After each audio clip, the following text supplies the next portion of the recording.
अब ट्रम्प की एक नई डिमांड सुनकर आप लोग भी अपना सर पकड़ लोगे। ईरान का नया सुप्रीम लीडर कौन बनेगा? ट्रम्प की डिमांड ने दुनिया को हिला के रख दिया है। ईरान का नया लीडर अभी तक फाइनल नहीं हुआ और हैरानी की बात यह है कि डोनाल्ड ट्रम्प कहते हैं कि अमेरिका को भी इस डिसीजन में रोल चाहिए। लेकिन सवाल यहाँ पर यह है, क्या किसी दूसरे मुल्क को ईरान का लीडर चुनने का कोई हक है? सबसे पहले समझते हैं कि ईरान में हो क्या रहा है। ईरान का सबसे पावरफुल लीडर सुप्रीम लीडर ही होता है। पहले ये पोजीशन अली खamenei के पास थी, जो ईरान की पॉलिटिक्स और मिलिट्री दोनों पर कंट्रोल रखते थे। अब सिचुएशन थोड़ी टेंस हो चुकी है और ईरान में नया परमानेंट सुप्रीम लीडर अभी तक सिलेक्ट नहीं हुआ। तब तक मुल्क को चलाने के लिए एक टेम्पररी लीडरशिप काउंसिल बनाई गई है, जो फिलहाल सिस्टम को मैनेज कर रही है। ईरान में ये लीडर पब्लिक इलेक्शन से नहीं बनता। प्रोसेस कुछ इस तरह होता है। एक पावरफुल रिलीजियस काउंसिल होती है, जिसे असेंबली ऑफ एक्सपर्ट कहा जाता है। ये काउंसिल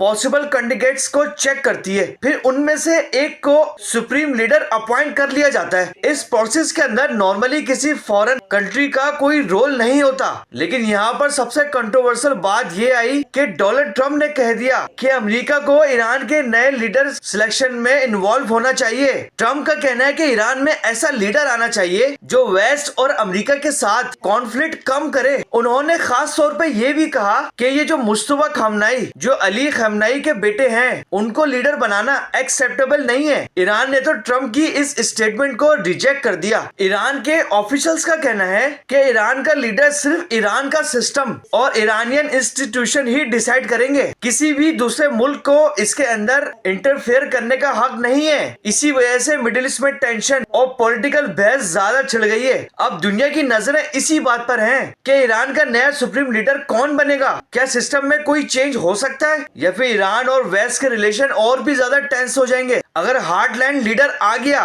तो ये कॉन्फ्लिक्ट और भी ज्यादा बढ़ सकता है, और अगर मॉडरेट लीडर आया तो फिर शायद बाद में रिलेशन इंप्रूव भी हो सकते हैं। तो फिर आप क्या सोचते हो? क्या किसी दूसरे मुल्क को ईरान के लीडर की सिलेक्शन पर बोलना चाहिए या फिर ये सिर्फ ईरान का इंटरनल मामला है? कमेंट्स में जरूर बताएगा। अगर ऐसी सिंपल और इन्फॉर्मेटिव न्यूज चाहिए तो चैनल को फॉलो सब्सक्राइब करना ना भूलेगा और अपनी राय का इजहार कमेंट्स में भी जरूर डिस्कस करेगा।